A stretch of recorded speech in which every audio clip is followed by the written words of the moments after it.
Merci à tous d'être là.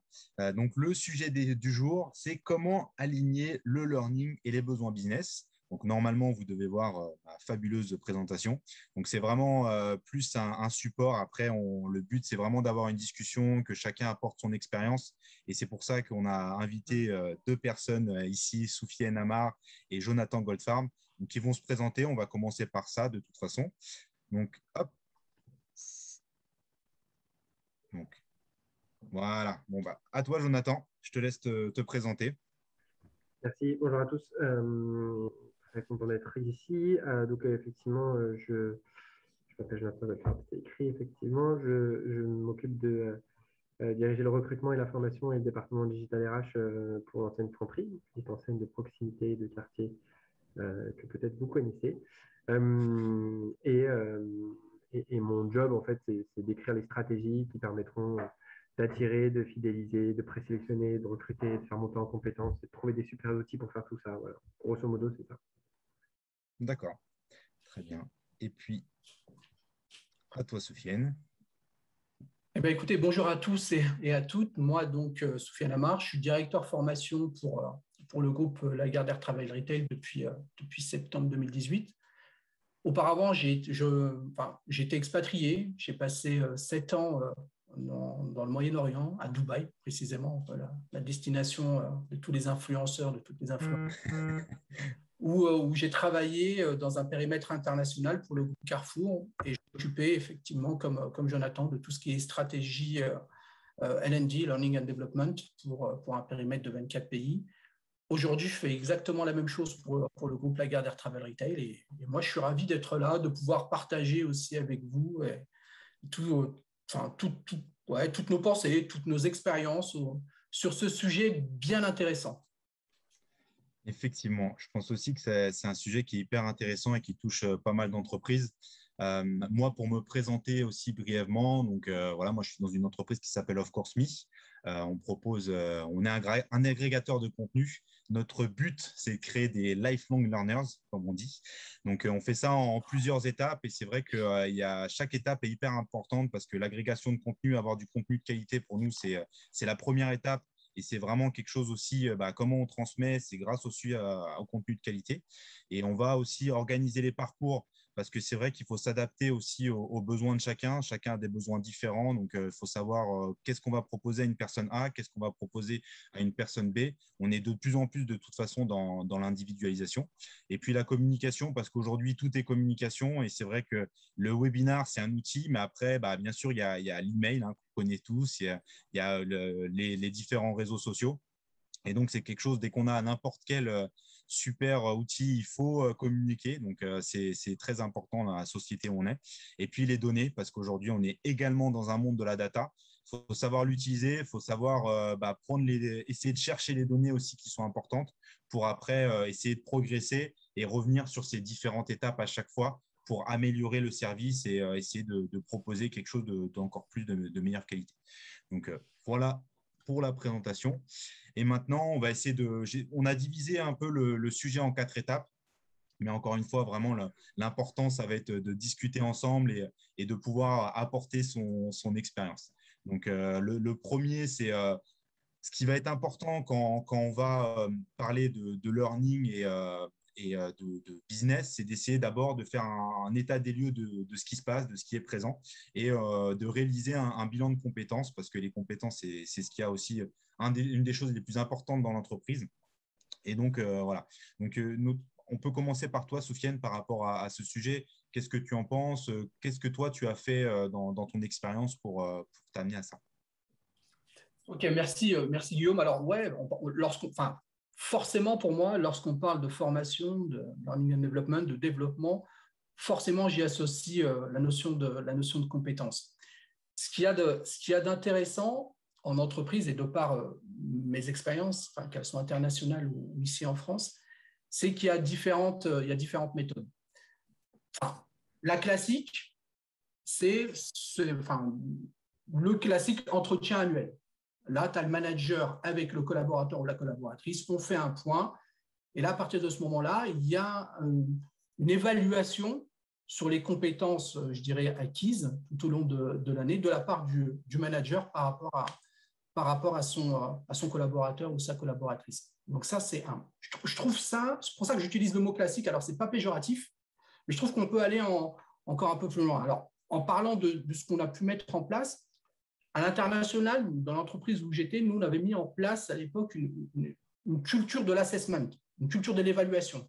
C'est-à-dire que de manière continue, chaque manager, chaque collaborateur, collaboratrice avait une espèce de questionnaire en ligne de manière à pouvoir, un, faire un état des lieux sur ce que tu maîtrisais et deux, aussi mettre en avant ce que tu ne maîtrisais pas et derrière, du coup, ça permettait d'organiser un plan de développement de compétences individuelles. Donc ça, pour moi, c'était assez intéressant parce qu'en fait, il y avait une vraie dynamique d'apprentissage et de progression. Troisième point, et puis après, je passe la parole à Jonathan. Je te promets, Jonathan, j'évite d'être trop bavard. Le troisième point, pour moi, c'est quelque chose que j'aime beaucoup, c'est le 360 feedback.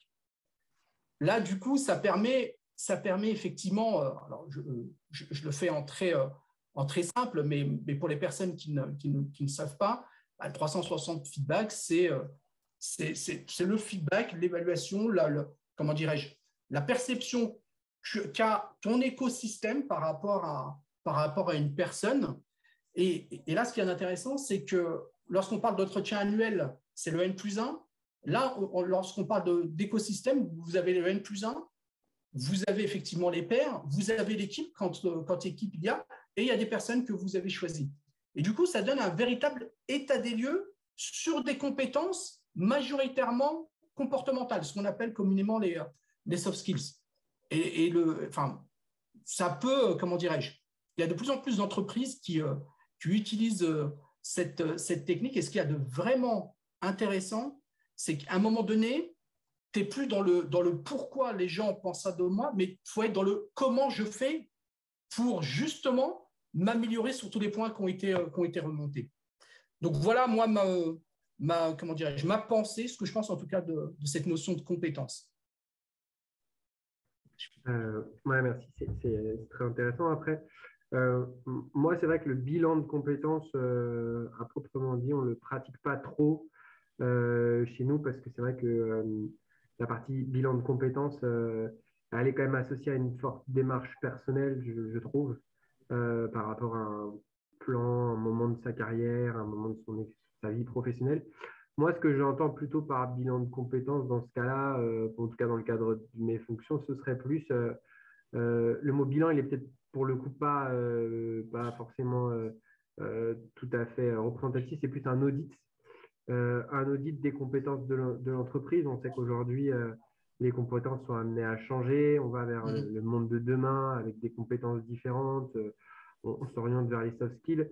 Et c'est vrai que nous, ce qu'on a réalisé, en tout cas en interne, c'est cet audit de compétences, c'est-à-dire quelle est notre carte des compétences actuelles au sein de nos profils, mais de manière collective, de manière très structurelle finalement, et vers quelles compétences on veut aller pour pouvoir adresser la stratégie de formation nécessaire demain en fait. Ce serait plus dans cette dynamique-là. Alors oui, évidemment, après on a, comme tout un chacun, les sempiternels carrière, business review et compagnie, entretien annuel et tout ça, mais je trouve que pour moi, l'intérêt est plus sur la partie, c'est comme réaliser en fait un grand entretien annuel de l'entreprise en elle-même finalement. Moi, c'est plus ça que j'aurais comme notion de compétence et de chez moi.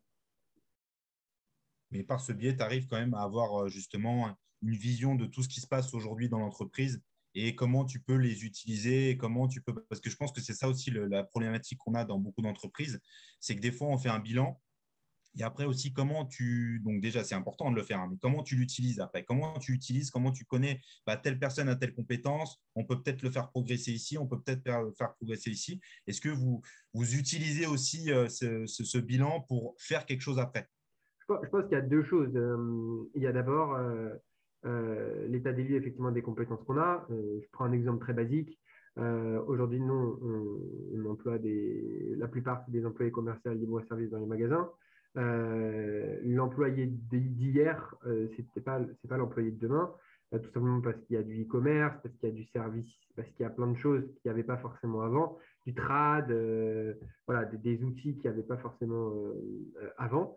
Si on fait un audit, ou en tout cas quand on l'a fait, on avait bien évidemment les compétences d'hier qui étaient présentes. Maintenant, les compétences de demain, elles n'étaient pas présentes. Donc, rapprocher ça aux différents entretiens annuels d'évaluation, et effectivement, on y voit que les compétences d'hier sont maîtrisées.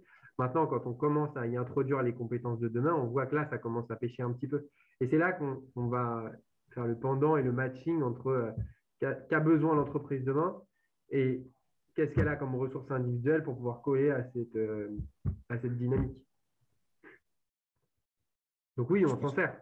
On s'en sert et on recueille par un ensemble de biais les compétences individuelles.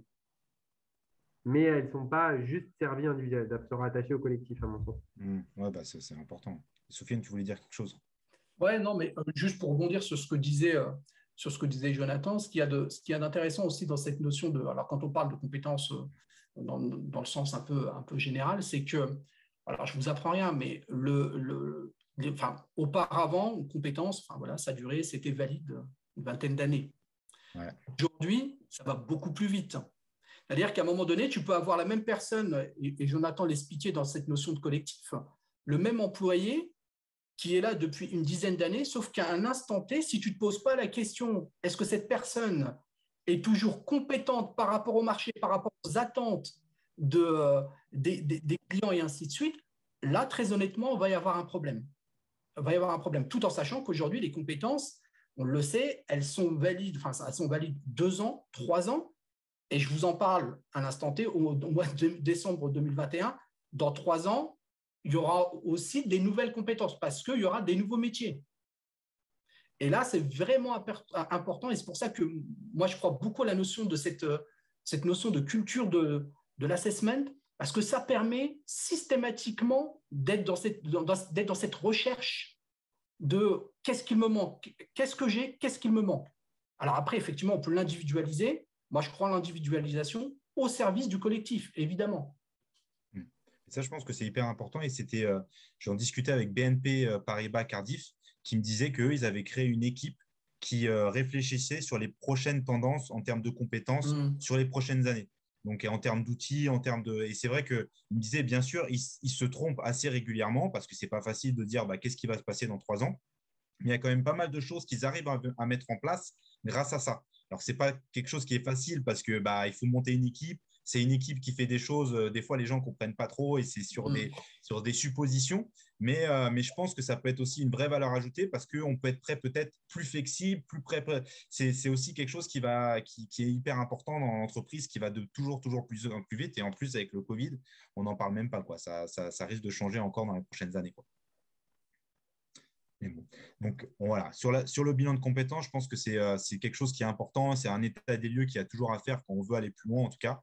Et après, sur la deuxième partie, être un business partner. Alors ça, c'est vrai que c'est tous les deux des choses que vous sentiez quelque chose d'important, c'est de se dire, quand on est une ressource humaine, et c'est pour ça que souvent on dit HR business partner, c'est parce qu'il faut qu'on comprenne ce qui se passe à l'intérieur pour déjà l'analyser et après pour proposer des solutions. Il faut vraiment qu'on soit au cœur totalement du business, quoi. Je sais pas, allez. Bon, vas-y, Jonathan, cette fois-ci, tu commences. Oui, tout à fait. Il y a plusieurs sujets. Alors, je pense que, alors, en tout cas, si on se centre sur la formation, il y a quand même une notion, je pense, qui change ces derniers temps. C'est la culture de la formation. C'est-à-dire qu'aujourd'hui, alors moi, j'ai pris ce poste en formation. Je n'avais jamais fait de formation, hein, pour être très honnête. Quand je suis arrivé sur le poste, les équipes m'ont dit la formation, c'est une obligation de moyens et pas de résultats. Moi, j'ai bondi quand j'ai entendu ça parce que pour moi, tout doit être résultat. En tout cas, c'est comme ça que je le conçois. Et c'est vrai que être résultat, c'est pas forcément comment dire, avoir des chiffres, des chiffres, des chiffres, des chiffres. C'est pas ça l'idée, mais c'est d'avoir une optique résultat et se donner les moyens de le faire.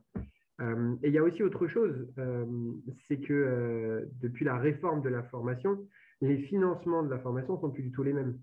Il faut être honnête, c'est-à-dire que la formation, ça coûte de l'argent, on ne va pas se le cacher, hein. Quand on externalise un module de formation, une session de formation, on peut au moins mettre 1000 ou 2000 euros au bas mot. Ça coûte de l'argent et avant, c'était quand même financé de manière relativement peut-être un peu plus simple, on va dire.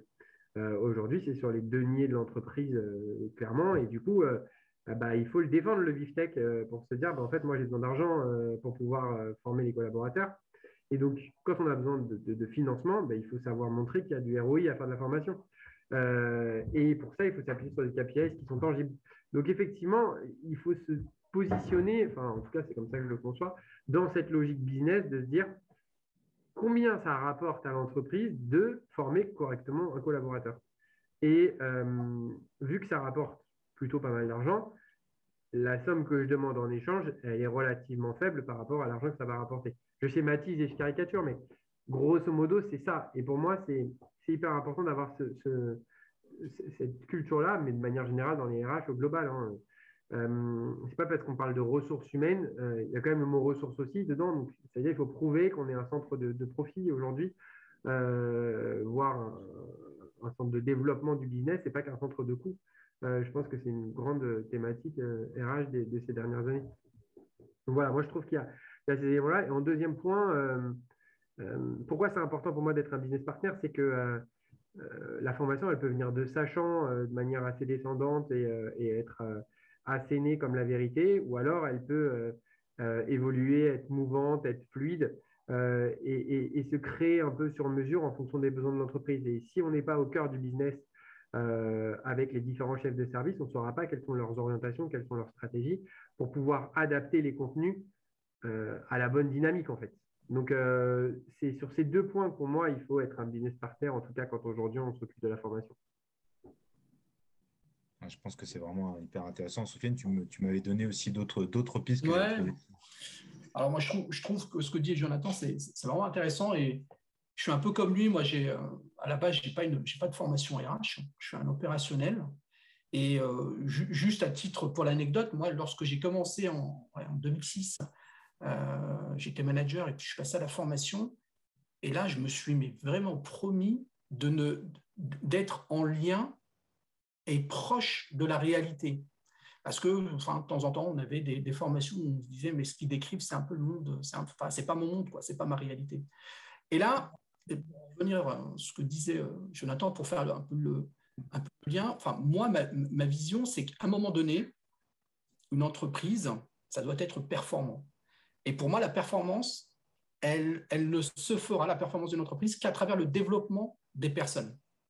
C'est-à-dire que là, du coup, le rôle et la posture de l'équipe formation, du responsable formation, enfin du département formation, c'est plus le côté très administratif, jadis, vous savez, obligatoire, enfin bref. Là, maintenant, ce qu'on attend, et quand je dis on, je pense que c'est les équipes et en plus le management, c'est un acteur qui puisse aussi contribuer fortement au développement à la fois des équipes et en même temps à la contribution de la performance de l'entreprise. Ça, c'est un premier point. Il y a un véritable enjeu là-dessus. Et si je vais encore un peu plus loin, aujourd'hui, selon tous les questionnaires, toutes les enquêtes, lorsqu'on pose la question aux équipes, qu'est-ce que vous attendez d'une entreprise, souvent on revient capable de me développer, un plan de carrière. Enfin, on parle de quoi concrètement? On parle d'apprentissage. Okay, donc, on parle effectivement de développement de compétences, on parle de formation. Donc là, je pense que c'est fondamental et ça l'est encore plus, ça a été révélateur avec la crise sanitaire où là, véritablement, toutes les boîtes aujourd'hui ont un sujet sur l'engagement des équipes. Et l'engagement, c'est quoi? C'est faire en sorte que les gens se sentent bien dans l'entreprise, qu'ils se sentent valorisés, qu'ils se sentent reconnus, qu'ils aient les moyens de progresser et qu'ils aient les moyens d'apprendre. D'où cette notion, effectivement, de business partner. Et pour terminer, pour moi, et je suis complètement en phase avec ce que Jonathan disait, pour moi, l'équipe formation, service formation doit complètement être en phase avec l'industrie dans laquelle elle s'emploie. Je m'explique. Moi, aujourd'hui, je suis dans une entreprise retail. Il est fondamental pour moi de bien comprendre cette notion, enfin, tous les enjeux retail de mon entreprise. Sinon, je passe à côté de tout ce qui est priorité.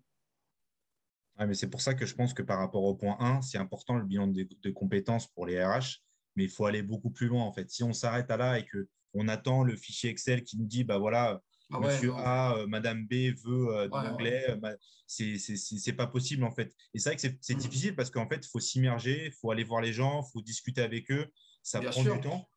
Mais je pense que c'est comme ça aussi qu'un RH va évoluer, va comprendre un peu mieux ce qu'il fait. Et pour moi, justement, un RH, comme n'importe quelle personne, devrait, dès le départ dans l'entreprise, faire un stage un peu partout. Donc, c'est pas obligé d'être pendant 3 jours dans chaque service, mais en tout cas, aller voir un peu tout le monde, voir ce qu'ils font, comprendre un peu leurs besoins pour après revenir et de se dire, bah voilà, moi j'ai vu qu'un tel a besoin d'un tel, je ne l'aurais pas compris avec un tableau Excel. Et c'est là aussi on peut chacun proposer des choses et être un peu plus force de proposition plutôt qu'attendre les informations. Et voilà, quoi. Bah, monsieur a demandé ça, bah, on lui propose ça, quoi.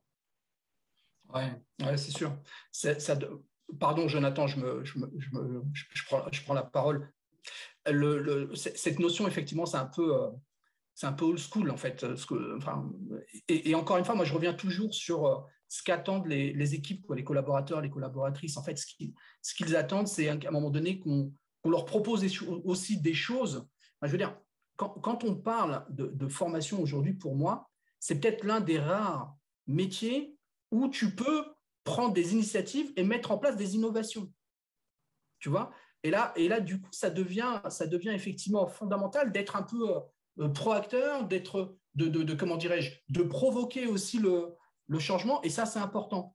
Pour en revenir et pour faire le lien sur ce que tu disais, Guillaume, c'est fondamental aussi d'être, que ce soit formellement ou enfin officiellement ou de manière très informelle, mais d'être systématiquement au contact avec le DG, avec les équipes finances, avec les équipes sur le terrain, parce que ça permet encore une fois de bien être en phase avec la réalité, avec ce qui se passe.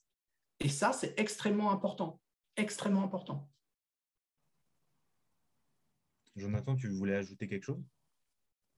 Non, non, je suis tout à fait en phase avec ce qui vient d'être dit. En plus, je pense que il y a quelque chose qu'a dit Sven qui était hyper intéressant, c'est que le plus simple aujourd'hui pour savoir ce que les gens attendent, c'est de leur demander. Et c'est vrai que nous, on pratique beaucoup ça, c'est-à-dire, comme je disais avant, c'était beaucoup de sachants qui descendaient des contenus. Aujourd'hui, nous, on n'a plus du tout de contenu old school, entre guillemets, la presse PowerPoint classique. En fait, on réunit des petits cercles de qualité, on demande aux gens sur quoi vous avez envie d'être formé demain, comment vous avez envie d'être formé, par qui, et après on crée en fait ce dont ils ont besoin, c'est du sur-mesure.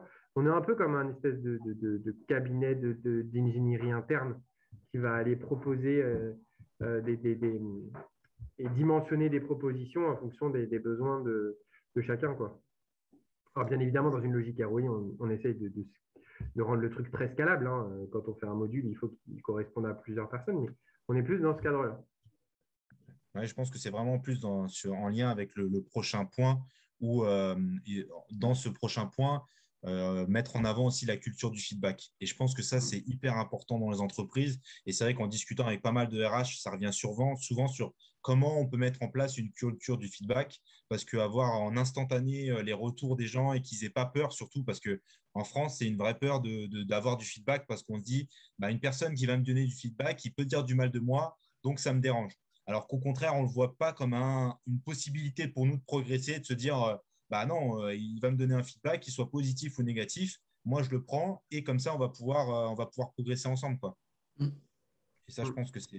Voilà, Bah, attention. Hop, par vas-y. rapport à ce point du feedback, c'est vrai qu'il y a quelque chose qui est assez drôle parce que il y avait, je me rappelle, un outil de formation qui disait en gros savoir donner du feedback. Et en fait, aujourd'hui, ce qui me fait assez rire, c'est que le feedback, il est partout.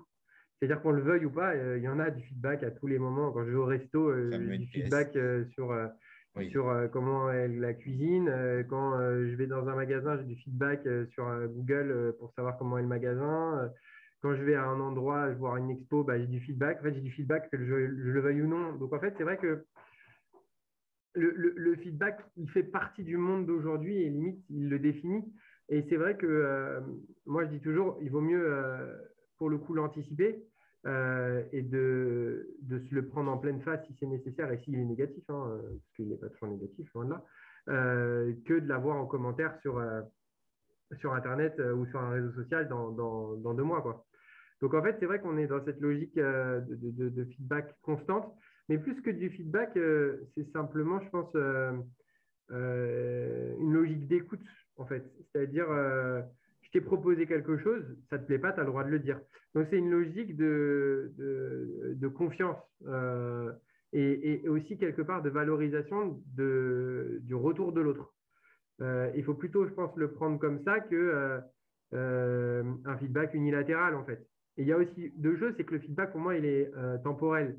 C'est-à-dire qu'il va y avoir le feedback clair qu'on appelle le feedback à chaud, c'est-à-dire je viens de vivre alors une formation peut-être ou autre chose, mais et je donne mon feedback. Mais moi, je trouve qu'il y en a un qui est très peu exploité, c'est le feedback à froid.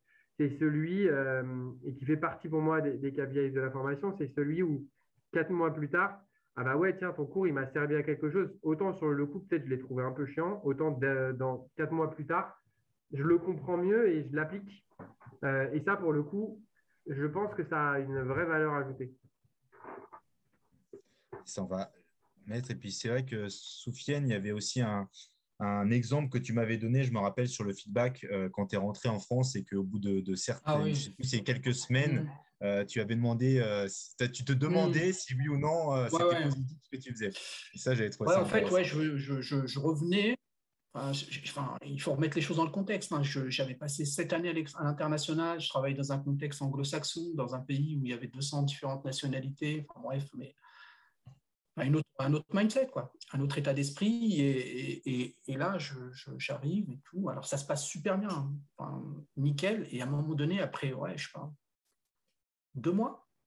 Ouais, après 2 mois, tu vois, je me pose la question. Je me dis, mais est-ce que ce que je fais est utile? Est-ce que ce que je fais, ben, très basiquement, est-ce que ce que je fais, c'est bien, en fait?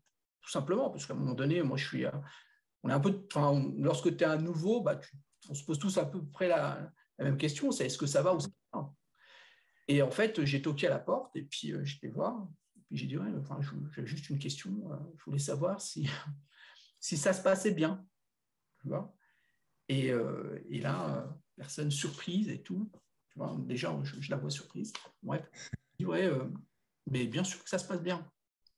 Ah, ok. Et enfin, je ne sais pas. Bah ouais, si je te dis rien, c'est que ça se passe bien. Ah ouais, ouf, d'accord. Ok. Bon. Alors après, j'ai fermé la porte et je lui dis, enfin voilà, moi je voulais partager avec toi. Enfin, moi je pense que le feedback, c'est un vrai levier de motivation. Tu vois. Et tout à l'heure, je parlais d'engagement. Pour moi, l'engagement, tu vois, ça va, c'est enfin, la motivation, c'est l'un des ingrédients indispensables pour, pour cette notion d'engagement. Jonathan l'expliquait aussi, cette notion de feedback, elle est partout dans la vie de tous les jours. Enfin, je veux dire, maintenant, moi, le véritable, pourquoi est-ce que c'est important, cette notion de mettre en place une culture du feedback, c'est que ça permet, aux personnes de continuer à apprendre, parce que dans une vraie logique de feedback, en théorie, bah, tu as des points de progrès qui doivent être comment dirais-je, expliqués, exprimés. 2, ça booste en termes de motivation, tu vois. 3, ça alimente une logique où ouais, tu as tout le temps encore envie d'apprendre, tu vois.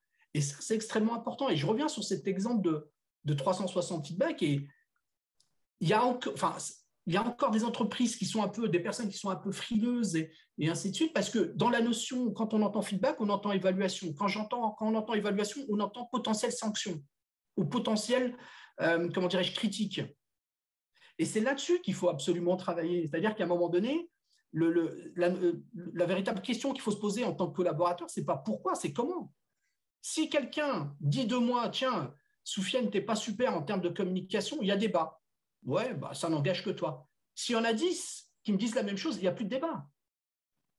il n'y a plus de débat. C'est qu'il faut que je prenne le point et que je sois dans une logique de comment je fais maintenant pour travailler ce point. C'est ce qui est important. Et si on arrive à en mettre en place, et des entreprises qui le font, arrivent à mettre en place cette logique de culture de feedback, attention, le feedback, c'est pas tout le monde il est beau, tout le monde il est gentil, c'est pas ça du tout. Mais on arrive à transformer le mindset des personnes en se disant, ouais, on a une communication transparente, oui, je peux émettre un conseil, une remarque constructive à un collègue, à mon boss, à un voisin, parce que je sais que ça va lui servir. Et c'est là que c'est important. C'est là que c'est important pour moi. Je pense que ouais, c'est effectivement hyper important. Et c'est vrai que c'est aussi, comme tu dis, c'est un apprentissage. Parce qu'il y a le feedback, il faut comprendre aussi comment donner le feedback. C'est pas quelque chose de simple, c'est quelque chose qu'il faut apprendre aussi, bah, un peu comme tout de toute façon. Hein. Il faut apprendre pour pouvoir mieux le faire et être sûr que la personne puisse le recevoir. Parce que voilà, au début surtout, je pense qu'il faut y aller à tatillon parce que les gens peuvent prendre des remarques négatives bah, pas bien. Et puis après, bah, petit à petit, ils s'habitueront, ils comprendront un peu le concept. Mais ça prend un peu du temps. Et pardon, excuse-moi, Guillaume. Non, vas-y. Excuse-moi. Si je peux me permettre, ce qu'il y a de vraiment important, c'est vraiment d'expliquer pourquoi. Tu vois, pourquoi. Et on est tout, enfin, l'être humain est ainsi fait. La question qu'on se pose tous, c'est, enfin, je vais le dire en anglais, mais what is in it for me? Ok, ça va m'apporter quoi ton histoire, concrètement? Et ça, c'est là-dessus qu'il faut vraiment travailler, dans cette notion de donner du sens. Pourquoi est-ce qu'on doit aller là-dessus? Ça va nous apporter quoi? Et ensuite, on va travailler le comment. Mais l'erreur qu'on peut commettre, c'est de se lancer sur cette tendance-là sans argumenter, sans convaincre sur la valeur ajoutée et de se dire, ouais, tiens, bah, mince, ça ne marche pas. Non, mais c'est pour ça que c'est hyper important. Et puis là, c'est vrai que donc là, on était sur comprendre un peu le business, essayer d'analyser tout ça. Et maintenant qu'on a analysé, on passe au point 3, on se dit, bah voilà, maintenant, on a compris ce que les gens étaient en train de faire, on a compris quelles étaient leurs difficultés et quels étaient aussi leurs besoins. Donc maintenant, dans tout ça, il va falloir essayer de transformer ça en fait en objectif pédagogique, en formation, en se dire bah, maintenant, qu'est-ce que je vais pouvoir leur proposer pour qu'ils soient intéressés et surtout qu'ils apprennent encore plus. Et là, il y avait notamment, voilà, il y a des choses que vous vouliez notamment aborder. Donc, bah, vas-y, Soufiane, il y avait notamment le test and learn. Je sais que ça, c'est un gros point que toi, qui est très, très important pour toi. Oui, effectivement. Alors, moi, je rejoins un peu la discussion de tout à l'heure dans cette notion de business partner. Tu vois, à un moment donné, donc, tu as une équipe formation, une personne qui est en charge de la formation dans l'entreprise, et cette personne doit être complètement un acteur fondamental de la vie de l'entreprise. Ça, c'est une première chose, et d'être vraiment en lien avec la réalité business. Deux, c'est qu'à un moment donné, oui, va y avoir des enjeux d'entreprise, des enjeux prioritaires. Je donne un exemple. Moi, j'ai eu mon DG qui, de par nos discussions informelles, plusieurs fois me dit va falloir qu'on travaille absolument le management dans nos équipes. Tu vois, là, il y a un premier enjeu, il y a un vrai message. Il y a un vrai message. Et toi, en tant que responsable formation, là, tu dois absolument le prendre en considération et être dans cette logique, OK, comment je fais, moi, à mon niveau, pour contribuer à cet enjeu-là. Ça, c'est fondamental. Comment je fais? Alors, il faut comprendre. Faut comprendre concrètement, il faut creuser, il faut savoir de quoi est-ce qu'on parle lorsqu'on parle de management, quel est l'état des lieux, quelle est la situation actuelle, où on a envie d'aller, quel est l'objectif. Et là, une fois que tu as fait ça, tu vas commencer effectivement à travailler tes solutions pédagogiques qui sont aujourd'hui diverses. Enfin, je veux dire, on n'est plus dans les années 80 où tu as une personne en position, tu as un formateur qui a une espèce de connaissance théorique et qui va l'administrer dans une salle de formation. Enfin, il y a pléthore comment dirais-je, de solutions aujourd'hui pédagogiques. Je vais laisser la parole à Jonathan aussi. Pardon. Non, mais c'est vrai, je suis complètement en phase.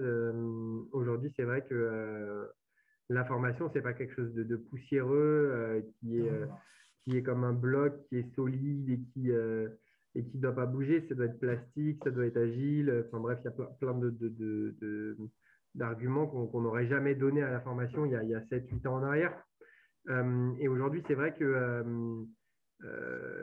d'ailleurs, même le plan de formation aujourd'hui, on s'interroge. C'est-à-dire comment on peut se dire, je sais pas, dans une vie d'entreprise, en un an, ben voilà, le plan de formation pour l'année, c'est ça. Alors que ça se trouve, il va y avoir je sais pas, une pandémie, il va y avoir un tsunami, il va y avoir l'avènement de tel ou tel rachat d'entreprise. Donc en fait, c'est tellement mouvant qu'aujourd'hui, on est dans une dynamique où il faut sans arrêt se réinventer et il faut sans arrêt ne pas rester sur ses acquis. Et effectivement, le mieux, c'est de transformer chaque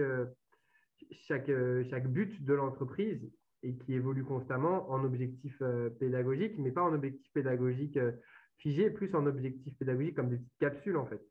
Et c'est vrai que nous, on pratique beaucoup ça. Alors, ça peut s'appeler test and learn, ça peut s'appeler comme on veut, mais je pense que l'important, c'est quand même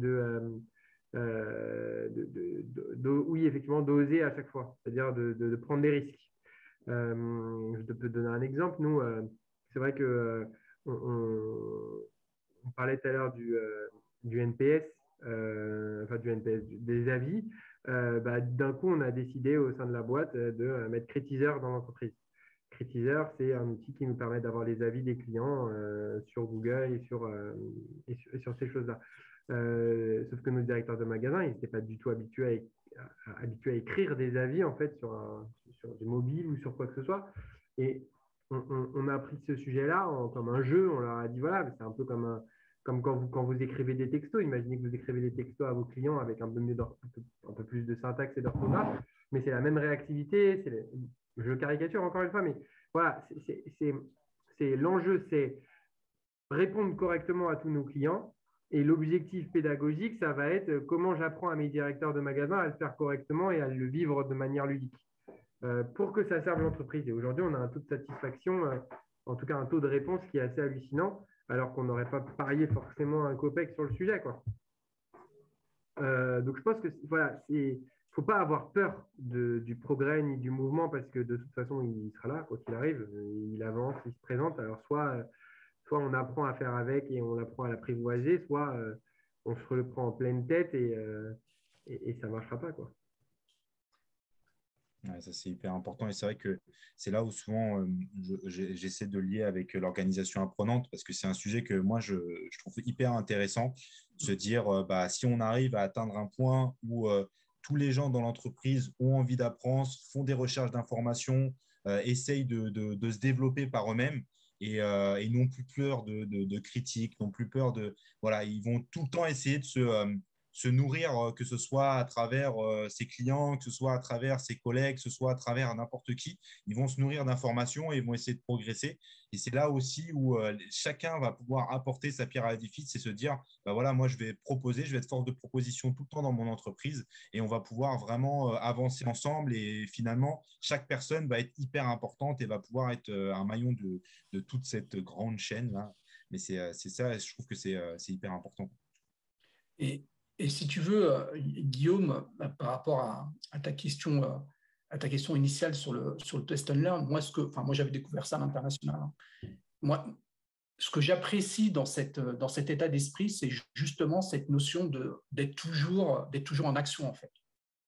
C'est-à-dire qu'à un moment donné, tu as des personnes ou tu as des entreprises qui se disent, tiens, on va absolument tout mettre en place, tu sais. Il faut qu'absolument tout soit prêt pour pouvoir se mettre en marche, tu vois, pour pouvoir commencer. Et là, en fait, le test and learn, qu'est-ce que ça t'explique? Ça t'explique qu'en fait, tu apprends au fur et à mesure, en fait, et tu te mets en phase test dans un premier temps. Et ce qu'il y a d'intéressant dans cette notion de test, c'est que l'erreur est permise. Et que l'erreur, c'est même pas qu'elle est permise, c'est qu'elle est acceptée parce que ça fait partie de ton parcours, en fait, d'apprentissage. Tu vois?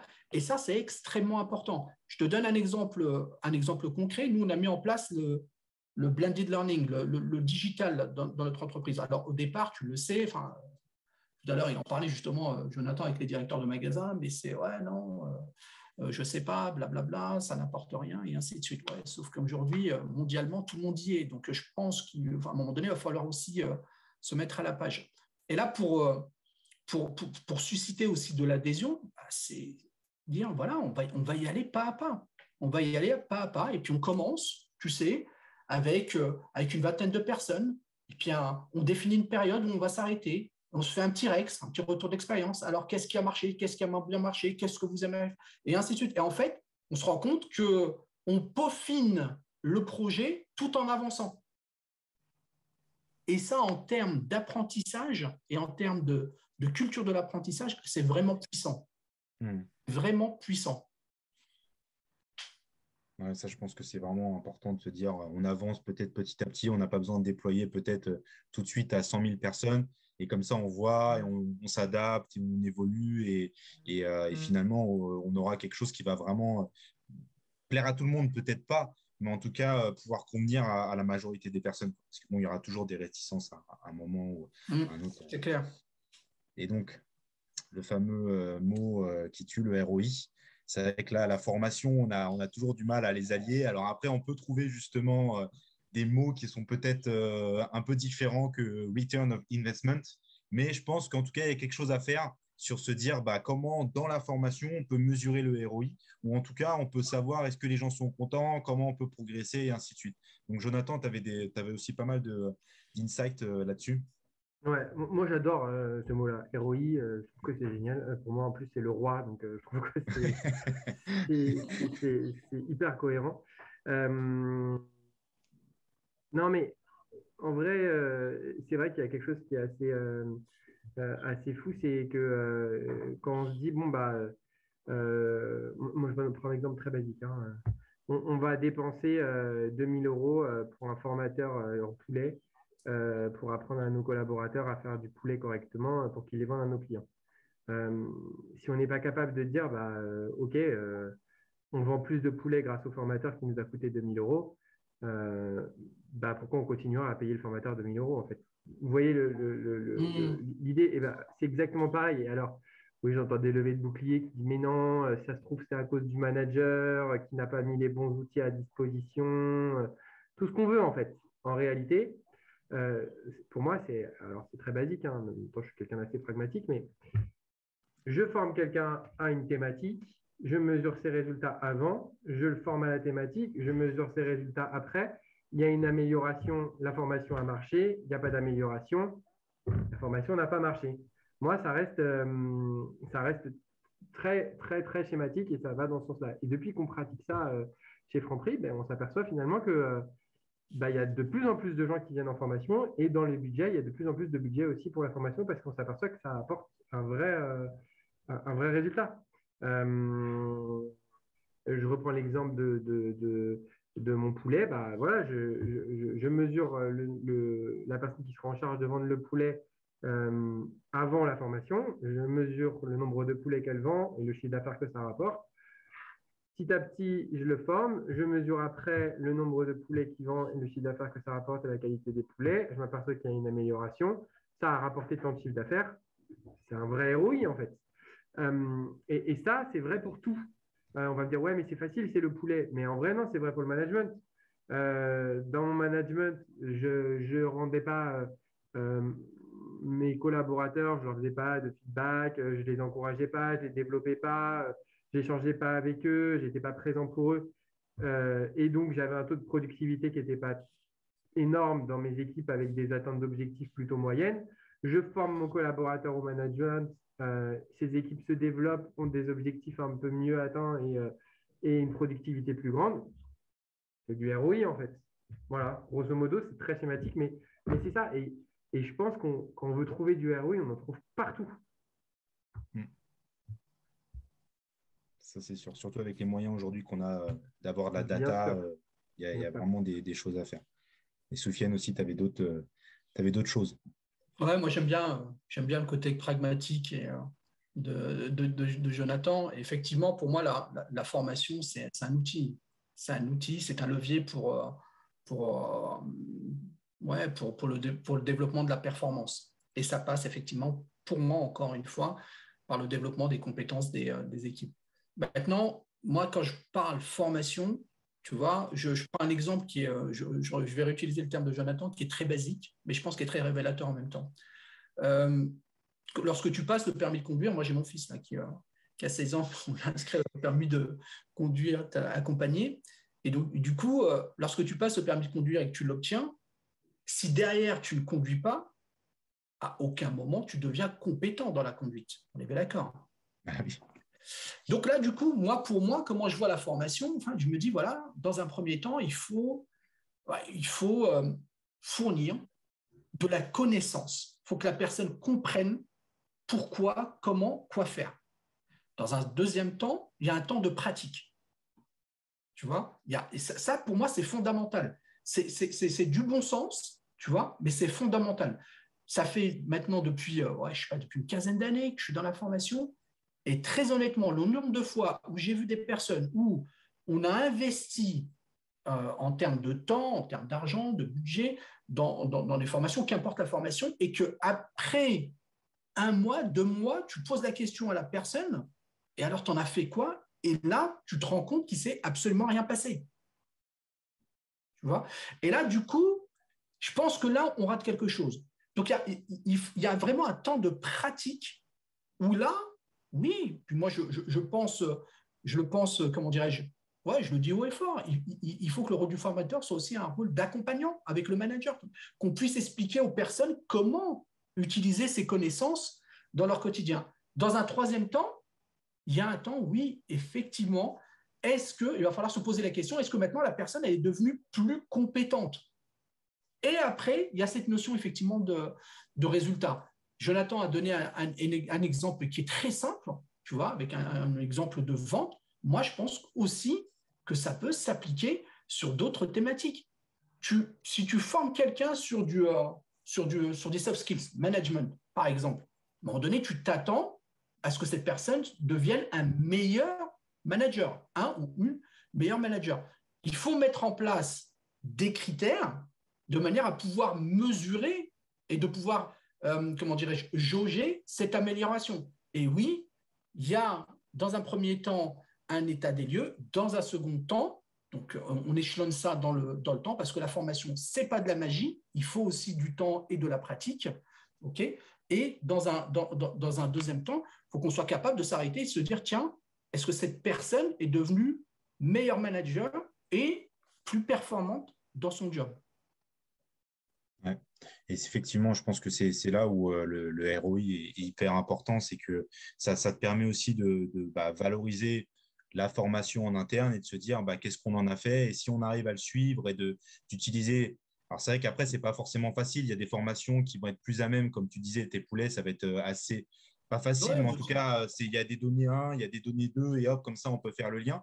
Mais je pense que, comme tu disais, c'est qu'à chaque fois que Jonathan, tu disais, il y a des possibilités de trouver des données ou en tout cas voir est-ce que les gens sont contents tout simplement, comment ils se sentent avant, après. Et toi, après, Soufiane, est-ce que vraiment ils l'ont utilisé? Et si déjà rien qu'ils l'ont utilisé dans leur travail, ils sont sentis progresser, dans tous les cas, on sait que ça a eu de la valeur ajoutée et que au final, pour l'entreprise, il y a eu un vrai ROI, quoi. Ouais, il y a un truc qui est aussi assez surprenant, c'est que pour moi, la formation, c'est un peu comme quelque part, la comparaison peut être bizarre, mais un peu comme les mails. C'est-à-dire, il y a plein de gens, on leur dit de faire des tâches, ils envoient un mail, ils disent c'est fait. Non, non, non, il faut suivre, il faut savoir si l'action a été mise en place, il faut savoir si l'action est conforme au mail que tu as envoyé. Enfin, c'est ces éléments-là. Ben, pour moi, les formateurs, c'est pareil. Quand je leur ai dit, quand vous imaginez un module, vous ne l'imaginez pas sans qu'il y ait un KPI derrière et sans qu'il y ait une capacité à mesurer le ROI. Ils m'ont regardé avec des yeux de dingue, ils m'ont dit, mais non, c'est pas du tout comme ça qu'on doit faire. Et finalement, petit à petit, en fait, ils se rendent compte par eux-mêmes que oui, c'était que cette dynamique-là rend les choses beaucoup plus faciles parce qu'elle s'inscrit dans une durée, elle s'inscrit dans une temporalité et surtout, elle s'inscrit dans quelque chose de continu et pas simplement d'instantané, je délivre mon module et après, basta, j'ai formé. Non, c'est pas ça. Donc voilà, c'est ces éléments-là. Moi, il n'y a aucun module qui sort s'il n'y a pas au moins une capacité à mesurer, à suivre ou à sortir un KPI. Ça, je pense que c'est un vrai point. C'est aussi, comme on parlait de culture apprenante, de culture du feedback, c'est aussi, ça peut être amené à un changement de culture, de se dire, bah, la formation, il faut le voir aussi dès le départ sous un angle ROI, de se dire, bah, OK, les personnes vont suivre ça, mais derrière, à quoi ça va leur servir? Et quand tu as cette donnée-là, bah, toujours avoir le needs, en fait, à quoi ça sert, qu'est-ce que ça va résoudre dans leur vie pro, dans leur vie de tous les jours. Et après, hop, tu peux te dire, bah, je vais construire ça grâce, et ça, comme ça va leur permettre à être meilleur, à être plus effectif, à être plus productif, et ainsi de suite, quoi. Ça, c'est vrai que c'est un vrai point hyper intéressant. Tu vois, ce qu'il y a alors le temps tourne visiblement, mais Guillaume, tout à l'heure, tu parlais d'entreprise apprenante, d'organisation apprenante. Euh, moi, je pense que ça contribue aussi à cette notion comment dirais-je, de performance, de ROI, parce que je prends un exemple. Dans ma boîte, on a mis, moi, comme je vous le disais, je pense que la formation doit être aussi force de proposition. Tu vois, l'équipe formation doit être aussi capable de provoquer des surprises, entre guillemets. Donc, moi, il y a un concept que j'aime beaucoup qui est la formation coup de cœur. On fait découvrir aux personnes, sans qu'elles l'aient choisi ou sans qu'elles aient pensé, une formation et qui plus est mondiale. Enfin, j'aime bien qu'on soit un peu ouvert. Et là, du coup, cette formation, on la déploie sur un maximum de personnes. Et de par l'expérience, lorsqu'on s'arrête, on voit qu'on a aujourd'hui 70 personnes qui ont suivi la même formation avec la même thématique. Donc derrière, et là je reviens sur la notion de pratique, sur la notion de comment dirais-je, qu'est-ce que vous avez mis en place, on organise un REX, un retour d'expérience, et là on regarde et puis on voit qu'on a quand même une cinquantaine de personnes qui sont là, qui commencent à parler le même langage en termes de formation, qui commencent à mettre en avant les différentes choses qu'elles ont mises en place dans leur quotidien, avec des succès, avec des difficultés.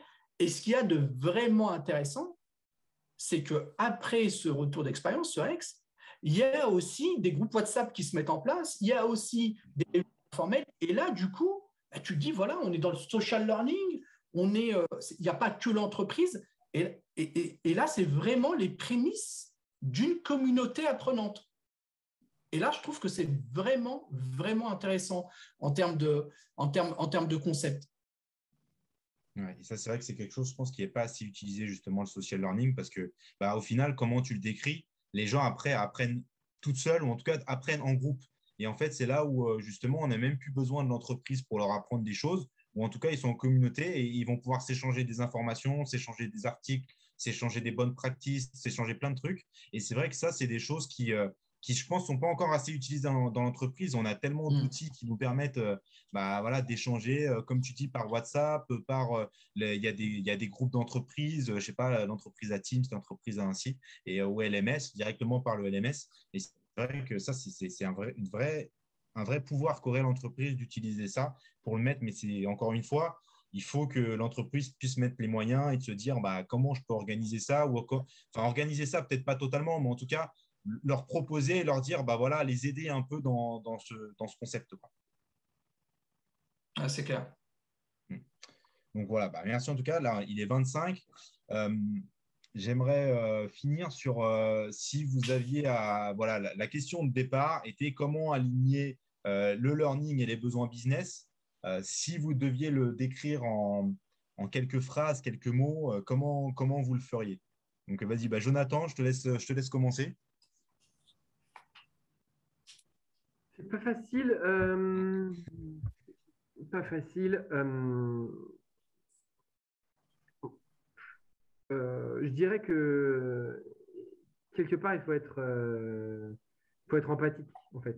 C'est-à-dire, c'est un peu comme dans l'expérience candidat ou l'expérience employé. Je pense qu'il faut se mettre à la place de sa cible et se poser la question de quoi j'ai envie et de quoi j'ai besoin. Et la cible, elle peut être le client, elle peut être son client interne, elle peut être les chefs de service. Et je pense que c'est en se défocusant et de se décentralisant de cette manière-là qu'on arrivera arriver à pouvoir être aligné. Et le deuxième point, bah, c'est simplement de leur demander. Je pense que pour avoir une information, le plus simple, c'est d'interroger. Et je pense que c'est ça qui fait que la différence, c'est-à-dire je ne fais pas les choses dans mon coin et ensuite je m'aperçois que ça ne convient pas, mais non, j'en échange et après je peux commencer à mettre en place un plan d'action. Enfin, c'est comme ça, moi, que je le conçois. Non, mais c'est hyper intéressant. Et toi, Soufiane, alors Ouais, c'est comment tu sensiblement la même chose que Jonathan. Moi, ce que j'aime bien dire, c'est que en tant que, enfin, je ne sais pas comment on peut appeler ça, enfin, directeur de formation, ou chargé de formation, ou responsable de formation, j'ai une boîte à outils avec différentes options. Mais avant d'utiliser quoi que ce soit, pour moi, c'est important de comprendre quelles sont les priorités business. Et là, du coup, une fois que j'ai bien compris les priorités business, qu'elles soient du top management ou parce qu'on a tendance à oublier d'écouter un peu les équipes, les collaborateurs, les collaboratrices, parce que là aussi, c'est important. Là, une fois que j'ai ça, eh ben, j'ouvre ma boîte à outils et je commence à travailler le comment, en gardant dès maintenant cette notion de comment je fais ensuite pour pouvoir mettre en avant que ce que j'ai mis en place a été efficace et a contribué à l'amélioration ou à l'atteinte des enjeux. Et ça, je le fais dès le début, en fait. J'attends pas la fin. Je le fais dès le début, c'est ce que j'ai en tête. Et je pense que oui, ça passe par une posture d'être acteur dans l'entreprise. Ça passe effectivement par prendre en considération aussi aujourd'hui dans nos entreprises, ben, on a les 4 générations présentes en termes de, en termes de population. Ce n'est pas toujours simple, donc, mais c'est la réalité. Et en même temps, l'innovation, ouais, bien sûr, évidemment, mais l'innovation au service d'un projet. Ouais, c'est sûr. Non, mais je pense que c'est pour ça que je trouve que le sujet était hyper intéressant dès le départ. C'est que c'est un vrai enjeu pour les entreprises de comprendre ça et de se dire bah, comment, dans notre entreprise, on peut mettre en place et de se dire bah, voilà, maintenant, la formation, c'est quelque chose qui est peut-être obligatoire, mais on va oublier ça. Ce n'est pas obligatoire qui est important. C'est de se dire on va utiliser la formation pour que chacun dans notre entreprise se développe. Et comment ils vont se développer bah, on va les écouter, on va essayer de se dire qu'est-ce qu'ils ont besoin, comment ils peuvent se progresser, comment ils vont aider l'entreprise à progresser aussi. Et comme ça, c'est un échange de bons procédés et on arrivera ensemble à progresser, à évoluer et ainsi de suite, quoi. Donc, je pense que c'est vraiment hyper important comme sujet. Voilà, en tout cas, on arrive 29. Je pense qu'en termes de timing, on est vraiment pas mal. Je ne crois pas qu'il y a des questions, en tout cas, j'en ai pas vu. Donc, merci à tous d'avoir participé. Si vous avez envie de poser des questions, n'hésitez pas. Mais en tout cas, voilà, il y aura l'enregistrement qui va être, je crois, envoyé automatiquement aux personnes. Et puis sinon, de toute façon, je vais le partager. Donc, merci à Soufiane et merci à Jonathan d'avoir participé. C'était pour moi, en tout cas, hyper intéressant. Et puis, bah, j'espère qu'on aura donné quelques pistes aux personnes et qu'ils pourront eux-mêmes en parler dans l'entreprise pour essayer d'évoluer. Merci beaucoup. Merci beaucoup et à très Merci bientôt. Guillaume, merci Jonathan. Au Merci, revoir. bonne journée. Merci. Au revoir. Au Salut, revoir. au revoir. Merci à ceux qui ont participé. Au revoir.